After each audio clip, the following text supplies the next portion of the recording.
부활절 아침에 하나님께서 우리에게 주시는 말씀은 신약성경 마가복음 16장 1절에서 8절의 말씀입니다.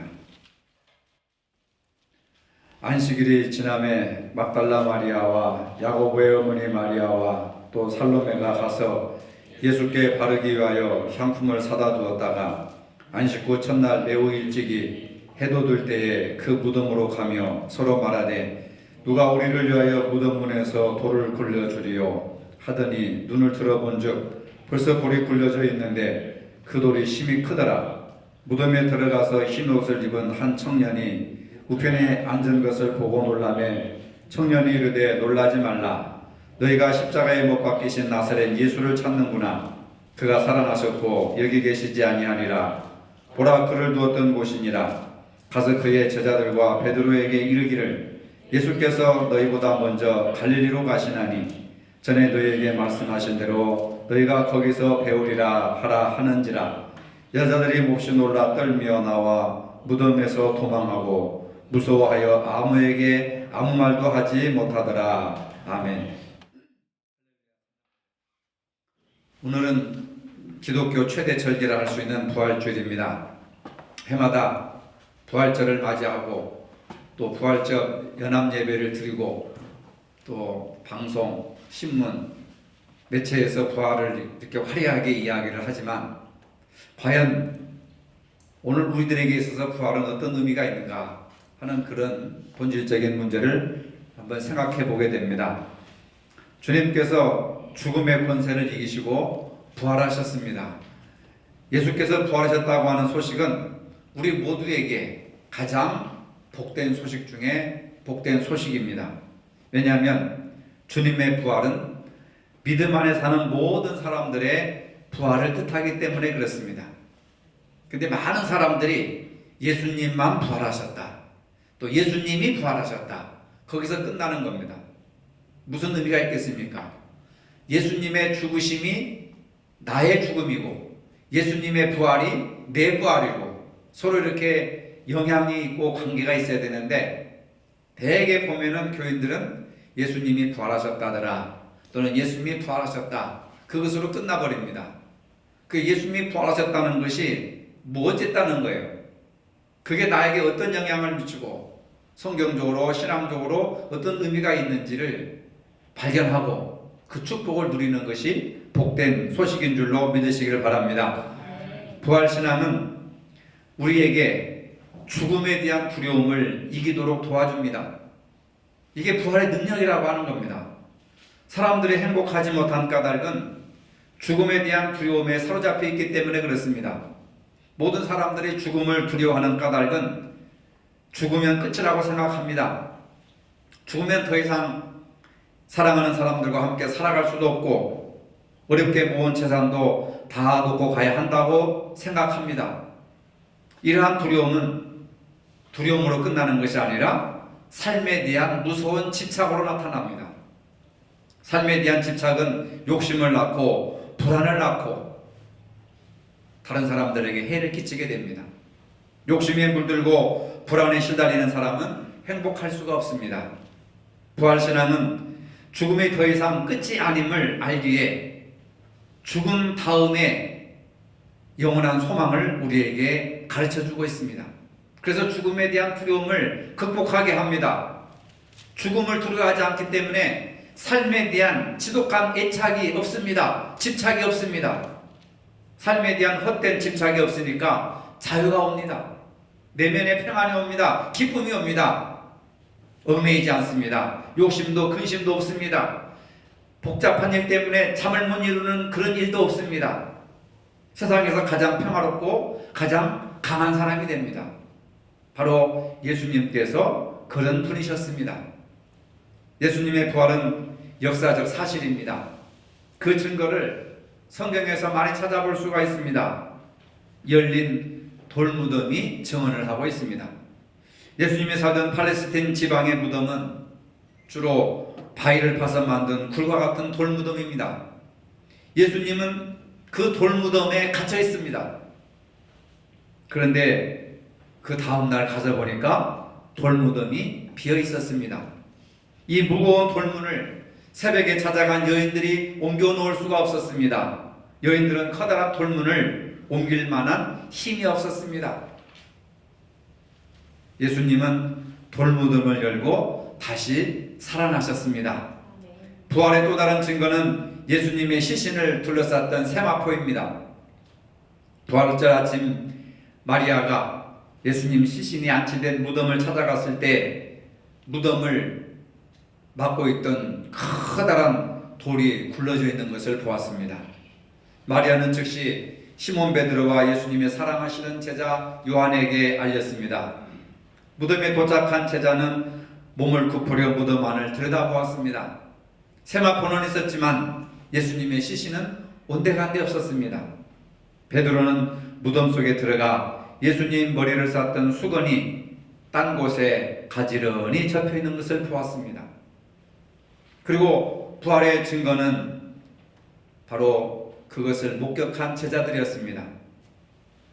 예수님의 빈 무덤을 찾아간 목격자들은 돌문이 옮겨진 것을 보았습니다. 만일 부활하신 예수님을 본 목격자가 없었다면 성경이 정확하게 기록될 수가 없었을 것입니다.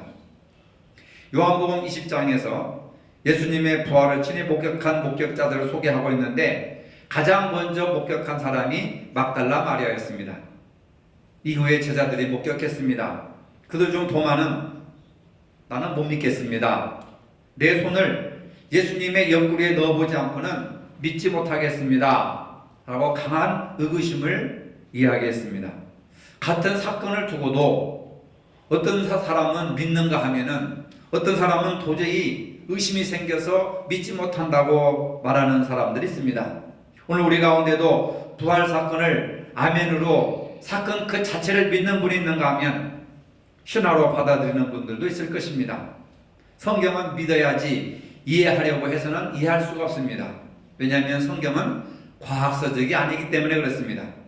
하나님의 역사하심을 믿음으로 보여지는 하나님의 말씀이신 줄로 믿으시기를 바랍니다.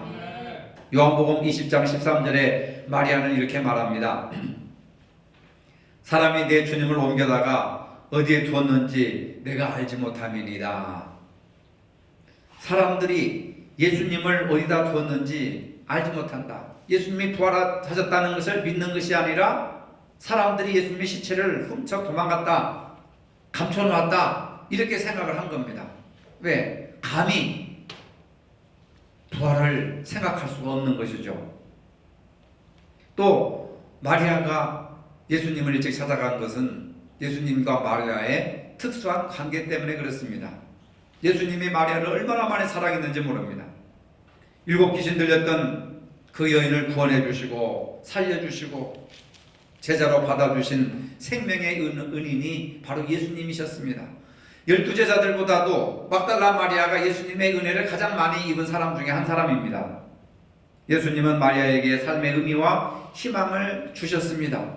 여러분, 오늘 우리들도 예수님께서 우리에게 삶의 의미와 희망을 주시는 은혜를 베풀어 주시는 분이심을 믿으시기를 바랍니다. 마리아는 예수님께서 십자가에 달리시던 현장 끝까지 동행했습니다. 요한을 빼놓고 다른 모든 제자들은 다 무서워서 떨고 숨었지만은 막달라 마리아는 내가 예수님께 받은 은혜가 너무나도 크고 그분께 받은 사랑이 너무 크고 그분이 나를 인간으로 인정해주고 대접해 주셨기 때문에 마지막 가는 발걸음이라도 내가 동행해야 되겠다 하는 그런 마음으로 끝까지 예수님의 십자가의 처형을 목격했습니다. 그것을 목격한 사람이 그 다음날 예수님이 부활하셨다고 하는 것이 믿어지지가 않습니다. 왜? 완전히 죽으셨기 때문에, 완전히 숨이 끊어졌기 때문에, 그 사실을 목격했기 때문에 부활한다고 하는 것은 상상할 수가 없는 것입니다. 슬픔을 가누지 못해 안식구 첫날 이른 새벽에 예수님의 무덤을 찾아갔습니다. 왜 찾아갔습니까?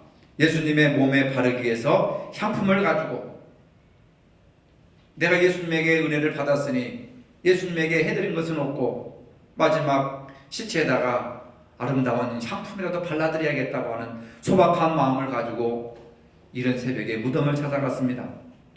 그런데 부활하신 예수님께서 마리아야 이름을 부르는 순간 마리아의 의식은 이게 천지가 진동할 만한 지각 변동이 일어나는 겁니다. 부활하신 예수님께서 마리아야 부르시던 그 음성으로 오늘 저와 여러분들을 불러주실 줄로 믿으시기를 바랍니다. 힘이 없는 우리의 믿음을 깨워주시려고 우리의 이름을 불러주십니다. 예수님께서 시리에 빠져 엠마오로 내려가던 제자들을 만나서 그들의 믿음을 회복시켜 주셨듯이 오늘 우리들도 만나주시고 믿음을 회복시켜 주신다는 것을 믿으시길 바랍니다. 예수님은 여러분 각자의 이름을 알고 계십니다. 목자는 양의 이름을 알고 그 이름을 불러주신다고 하셨습니다. 이름을 불러준다고 하는 것은 특별한 관계를 의미하는 겁니다. 그 사람과 나와의 인격적인 관계를 얘기하는 겁니다. 관심 없는 사람은 이름도 모릅니다. 이름도 불러줄 필요가 없는 거죠. 그러나 어떤 사람이 내 이름을 불러줬을 때는 그 사람과 나와의 특별한 관계에 있음을 말씀해주고 있는 겁니다. 여러분, 이름을 불러주신다고 하는 것은 사랑하는 관계이기 때문에 이름을 불러주는 거예요. 그래서 목자가 양들을 100마리가 됐든 200마리가 됐든 그 양들의 특성을 살피면서 목자는 그 양들의 이름을 다 불러줍니다. 그러면 그 양들은 목자의 음성을 듣고 우리에 들어오는 겁니다. 예수님은 오늘 저와 여러분들의 이름을 불러주시고 특별한 사랑의 관계로, 인격적인 관계로 관계를 맺어주심을 믿으시길 바랍니다. 그래서 이 아침 부활하신 예수님께서 성령으로 여러분들을 찾아와 주십니다. 여러분들을 만나 주십니다. 여러분들의 이름을 불러 주십니다. 여러분들의 믿음을 일깨워 주십니다. 오늘 이 아침 부활하신 주님의 음성을 들으시기를 바랍니다. 부활하신 예수님을 만날 때 우리의 삶이 완전히 변화가 됩니다. 예수님이 십자가에 달려 돌아가셨을 때 막달라 마리아는 얼마나 슬펐습니까? 예수님의 시신에 향품을 발라주기 위해서 무덤을 찾아갔을 때 무덤 문이 열려 있었습니다. 예수님의 시신이 도난당했다고 생각했을 때 얼마나 마음속에 낙심이 컸겠습니까? 그러나 부활하신 예수님을 만났을 때, 그분의 음성을 들었을 때 절망이 변하여 희망이 되었고 슬픔이 변하여서 기쁨이 되었습니다. 해마다 부활절을 지키는 저와 여러분들, 이제는 절망이 끝나고 희망이 오고 슬픔이 끝나고 기쁨이 충만해 주시기를 바랍니다. 이게 부활이 우리에게 주는 영적인 기쁨과 의미가 되는 겁니다. 이후 예수님께서 마리아에게 한 가지 사명을 주셨습니다. 내가 보고 들은 것을 가서 형제들에게 전하라 하셨습니다. 요한복음 20장 17절입니다. 너는 내 형제들에게 가서 이르라. 내가 내 아버지 곧 너희 아버지, 내 하나님 곧 너희 하나님께로 올라간다 하라. 너의 형제들에게 가서 이르라. 내가 부활했다고 가서 전해라, 그 말입니다. 슬픔에 잠겨 있을 필요가 없습니다. 예수님의 부활을 전하는 증인으로서 마리아는 소명을 받았습니다. 내가 주님을 보았습니다. 내가 주님을 만났습니다. 내가 주님의 음성을 들었습니다. 주님께서 나에게 이렇게 말씀하셨습니다. 라고 하는 가장 기쁜 소식을 전하는 사명자가 되었습니다. 마리아를 만나주신 주님은 오늘 우리를 만나주십니다. 물론 우리가 예수님을 육신으로는 만날 수가 없습니다. 성령으로 우리와 함께 하십니다. 우리를 만나주십니다. 우리에게 말씀해 주십니다. 예전에 제자들을 만나주셨듯이 동일하게 성령으로 오늘 저와 여러분들을 만나주시는 줄로 믿으시길 바랍니다. 성령님을 통해서 우리는 마리아가 만났던 예수님을 동일하게 만날 수가 있습니다. 이 얼마나 큰 축복입니까? 그 예수님을 만날 때 우리의 인격이 달라지는 겁니다. 우리의 삶이 달라집니다. 생활 습관이 달라집니다. 예배하는 태도, 사람들을 대하는 태도, 이 세상을 살아가는 태도가 달라집니다. 삶의 방식이 달라집니다. 죽음에 대한 두려움이 변하여 영원한 소망을 갖게 됩니다. 슬픔이 변하여 기쁨이 옵니다. 의심이 변하여 확신이 됩니다. 이런 삶의 변화가 일어나기를 주님의 이름으로 축복합니다. 예수님의 부활 소식이 기쁜 소식인 것은 부활 사건이 사실이기 때문에 그렇습니다. 아무리 듣기 좋은 이야기일지라도 거짓은 영원한 기쁨을 주지를 못합니다. 아이들은 이야기를 좋아합니다. 이야기를 듣고 상상의 세계로 빠져나갑니다. 이야기를 통해서 꿈을 키워나갑니다. 그러나 나이가 들어갈수록 남의 이야기에 흥미를 느끼지 못합니다. 왜? 나이가 들면 상상력이 줄어들기 때문에, 미래에 대한 소망이 별로 없기 때문에 나이가 들수록 호기심이 사라져갑니다. 부활이 영원히 기쁜 소식은, 그것이 기쁜 소식인 것은 그것이 누가 지어낸 이야기가 아니고 역사적인 사실이기 때문에 그렇습니다. 여러분들 잘 아시는 프랑스 미테랑 전 대통령은 그의 회고록을 통해서 나는 부활을 믿지 않지만 죽음을 두려워한다, 이렇게 고백을 했습니다. 모든 사람은 죽음을 두려워합니다. 신실한 성도는 예수 그리스도의 부활을 고백하면서 자신의 부활을 믿습니다. 예수님의 부활이 중요한 것은 예수님의 부활과 나의 부활이 함께 한 세트로 묶여져 있기 때문에 그렇습니다. 왜? 우리는 주님과 한 몸을 이루었기 때문에 그렇습니다. 기독교인들은 더 이상 죽음 앞에 두려워하거나 슬퍼하지 않습니다. 부활하신 예수님을 고백하면서 주님과 함께 부활할 것을 믿고 찬양하는 삶을 사시기를 바랍니다. 이제는 더 이상 죽음에 대한 두려움에서 벗어나시기를 바랍니다.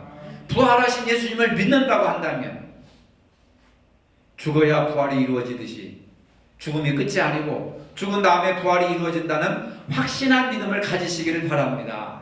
그래도 많은 사람들이 그래도 죽으면 끝나고 죽으면 어떻게 되고 죽음이 언제 올까 두렵고 걱정하고 염려하고 죽음의 공포에 사로잡혀 있는 사람들이 얼마나 많은지 모릅니다. 아무리 부활을 강조하고 아무리 주님의 부활이 여러분들의 부활이고 내 부활이라고 얘기해도 믿어지지가 않는 거예요. 얼마나 안타까운 일입니까? 여러분들은 이 아침에 부활하신 주님을 만나시기를 바랍니다. 부활하신 주님의 음성을 들으시기를 바랍니다. 그렇다면 내가 주를 보았습니다, 주님께서 나에게 이렇게 이르셨습니다 하고 고백할 수 있어야 합니다. 부활의 증인으로 살아야 합니다. 어제 우리가 계란을 한 300개 정도를 이렇게 해가지고 700개, 두 개씩 그리고 요구르트 하나씩 넣어가지고 예쁜 봉지에 싸가지고 병원, 그 다음에 아파트에 이렇게 돌렸습니다. 단지 그것은 우리가 계란이나 요구르트를 전하는 것이 아니라 부활하신 예수님을 증거하는 겁니다. 부활하신 예수님의 기쁜 소식을 전하는 겁니다. 말로는 그 사람들이 안 되니까 뭐라도 주면서 병원에 가서 그걸 전해줬을 때 하나 더 주세요. 내일이 부활주일이에요. 어디서 오셨어요? 아, 부활절이구나 하면서 관심을 보이는 사람들이 상당히 있었습니다. 여러분, 우리가 예수님의 부활을 전하는 것이 가장 큰 축복이고 복된 소식이고 기쁨이고 보람이고 의미인 줄로 믿으시기를 바랍니다. 주님, 내가 부활하신 주님을 나는 성경을 통해서 말씀을 통해서 보았습니다. 들었습니다. 주님께서 막달라 마리에게 가서 형제들에게 전하라고 했습니다. 그래서 오늘 우리가 계란을 들고 나가서 전합니다. 얼마나 아름다운 소식인가 말이에요. 얼마나 기쁜 소식인가 말입니다. 주님의 말씀입니다. 그 말씀에 동참하는 분들에게 축복이 있을 줄로 믿습니다. 부활의 주님을 만나지 못했으면 이렇게 기도해야 됩니다. 부활하신 주님, 나를 만나 주시옵소서. 나에게 찾아와 주시옵소서. 만나지 못했다고 한다면, 확신이 오지 못했다고 한다면 나를 좀 만나 주시옵소서. 막달라 마리아, 베드로, 요한을 만나 주신 주님, 나를 만나 주시옵소서. 도마가 주님을 만나서 부활하신 예수님을 믿었던 것처럼 의심하는 나에게도 오셔서 도마처럼 믿게 하여 주시옵소서. 기도해야 됩니다. 그리고 내가 주님을 보았습니다, 주님의 음성을 들었습니다, 주님을 만났습니다 라고 고백할 수 있기를 바랍니다. 우리는 부활하신 예수님을 어디서 만날 수 있습니까? 오늘 본문 7절에 보면 핵심적인 키워드가 있습니다. 예수께서 너희보다 먼저 갈릴리로 가시나니 전에 너희에게 말씀하신 대로 너희가 거기서 배우리라 하라 하는지라. 부활하신 예수님을 어디서 만날 수 있을까? 제자들이 예수님을 만나고 싶었습니다. 근데 이미 메신저가 그렇게 말합니다. 갈릴리로 가셨다. 부활하신 예수님은 갈릴리로 가셨다. 가서 전에 너희가 너희에게 말씀하신 대로 갈릴리에 가서 부활하신 예수님을 만날 수 있을 것이다. 이게 굉장히 중요한 의미가 있습니다.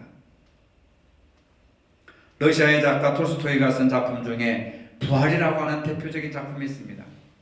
젊은 귀족 네루도프가 한때 방탕한 마음으로 하녀 카츄샤를 유혹하여 임신까지 시킵니다. 그리고 그 사실을 까마득하게 잊어버립니다. 카츄샤는 처녀가 임신했다는 이유로 직장에서 해고되고 갈 곳이 없어서 매춘부로 하루하루 힘들게 살아갑니다. 그런 과정 속에서 얽히고 설킨 사건 속에 살인을 저지르고 법정에 서게 됩니다. 배심원으로 그 법정에 나간 네로도표는 자신의 눈앞에 있는 여제수가 자신이 버려놓은 카츄샤임을 알고 극심한 죄의식에 사로잡히게 됩니다. 그로부터 카츄샤를 구하기 위해서 자기의 직분도 재산도 땅도 농토도 다 팔고 그리고 뒷바라지를 해줍니다. 마침내 살인죄로 시베리아에 유형을 가게 됩니다. 그런데 그 카츄샤를 따라서 네오르도프도 모든 것을 버리고 그 여자를 옥바라지하기 위해서 시베리아까지 따라갑니다. 어느 날 밤 여인 속에서 성경을 펴고 읽는 중에 그리스도의 부활 속에서 자신의 부활을 체험하게 된다는 이야기입니다. 신앙은 이론이 아니라 체험입니다. 실망과 좌절의 삶 속에서 부활하신 예수님을 체험하시기를 바랍니다. 나의 삶 속에서 부활을 체험해야 됩니다. 날마다 일상적인 삶 속에서 부활 이야기를 우리가 완성해 나가야 됩니다. 나의 부활 이야기가 중요합니다. 오늘 본문은 부활하신 예수님을 예루살렘에서가 아니라 갈릴리에서 만날 수 있다고 말하고 있습니다. 갈릴리가 어떤 곳이기에 부활하신 예수님을 그곳에서 만날 수 있다고 합니까? 갈릴리는 복음이 시작되었던 바로 그 장소였습니다. 예수님의 갈릴리 가나에서 혼인잔치, 물이 변하여 포도주를 기적적으로 만든 그 사건이 있었던 그 갈릴리, 그곳에서 제자들을 부르시고 그곳에서 성장하시고 그곳에서 하나님 나라 확장을 위해서 노력했던 그 장소가 바로 갈릴리라고 하는 촌지역입니다. 복음의 시작과 종교를 가리키는 장소. 갈릴리는 여인들과 예수님의 제자들의 고향입니다. 작은 마을입니다. 그들의 집이 있고 가족이 있는 곳입니다. 특별한 장소가 아닙니다. 일상적인 삶의 풍경이 펼쳐지는 어촌 마을입니다. 요즘 말로 말하면 우리가 살고 있는 작은 도시, 바로 여러분들이 태어나고 자라고 성장하는 바로 그곳, 그곳이 바로 갈릴리라고 하는 겁니다. 고기 잡는 그물이 있고 시장이 있고 가게들이 있고 친숙한 노인분들과 어린아이들이 북적거리면서 살아가는 곳이 갈릴리입니다. 가난한 백성들이 사는 곳입니다. 인생을 시작하는 결혼 예식이 열리고 인생을 마감하는 장례식도 매일매일 열리는 우리 동네와 같은 곳이 갈릴리입니다. 제자들이 자기의 고향에서 부활하신 예수님을 만남으로 제자들의 부활은 완성을 이룹니다. 오늘 우리는 언제 어디서 부활절 이야기가 완성되겠습니까? 여러분들의 부활절 이야기가 중요합니다. 그래서 설교 제목을 우리들의 부활절 이야기라고 했다가 주보 칸이 안 맞아가지고 우리들은 빼고 부활절 이야기로 제목을 잡았습니다. 중요한 것은 뭐냐면 나의 부활절 이야기가 가장 중요하다는 겁니다. 나의 부활절 이야기가 있는가? 여러분들 부활절 이야기가 있습니까? 자, 어떻게 하면 나의 부활절 이야기를 완성시킬 수 있을까요? 부지런히 살고 열심히 일하고 하나님께 예배할 때 비로소 나의 부활절 이야기는 완성될 수가 있습니다. 배고픈 자를 먹이고 집 없는 사람들에게 안식처와 피난처를 제공하고 죄인에게 용서가 주어질 때 우리들의 부활절 이야기는 완성될 수가 있습니다. 외롭고 고독한 사람이 교회 식구가 되었을 때, 병든 사람이 위로를 받았을 때, 슬퍼하는 자들 함께 슬퍼하고 기뻐하는 자들과 함께 기뻐할 때 바로 그곳에서 우리의 부활절 이야기는 완성될 수가 있습니다. 부모들은 자녀들에게 부모 자신들의 꿈을 강요하는 일을 포기하고 그 대신 하나님의 꿈들이 자녀들의 삶을 실현하기 위해서 기도할 때 그곳에서 여러분들의 가족의 부활절 이야기는 완성될 수가 있습니다.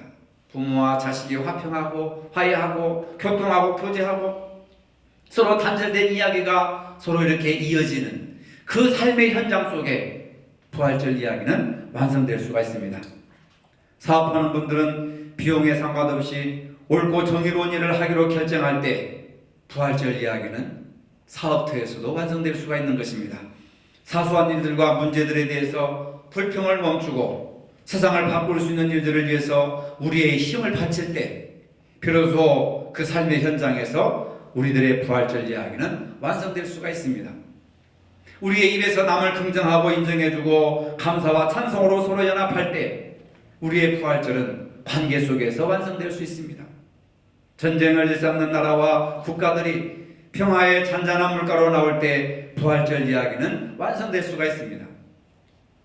미움과 갈등을 넘어서 서로 이해하고 화해하는 곳에 부활절 이야기는 완성될 수가 있습니다. 그곳에서 부활하신 예수님을 만나자고 예수님이 약속하셨기 때문에 그렇습니다. 부활의 의미를 요한복음에서나 마가복음에서나 누가복음에서 찾지 말고 그것을 바탕으로 해서 오늘 우리가 살고 있는 삶의 현장에서 완성하시기를 바랍니다. 여러분들의 부활절 이야기를 완성하시기를 바랍니다. 그것을 고백하시기를 바랍니다. 그 스토리를 가지고 있기를 바랍니다. 우리의 부활절 이야기는 이러한 삶의 현장에서 완성될 수 있다는 것을 믿으시기를 바랍니다. 거룩하신 주님, 올해도 어김없이 부활절을 맞이합니다. 내 인생에 새로 쓰는 우리의 부활절 이야기를 완성할 수 있도록 도와주시옵소서. 부활하신 주님을 삶의 현장인 갈릴리에서 만나기로 했었던 것처럼 오늘 우리의 삶의 현장인 이곳에서 바로 내 가정에서, 관계 속에서, 사업에서, 삶의 현장 속에서 부활하신 주님을 만날 수 있게 하여 주시옵소서. 예수님의 이름으로 기도합니다. 아멘. 이제는 우리 주 예수 그리스도의 은혜와 하나님 아버지의 무한하신 사랑과 성령의 교통하심이 자신의 부활절 이야기를 완성하기를 원하는 모든 성도들 머리 위에 이제로부터 영원토록 함께 하시기를 축원하옵나이다. 아멘.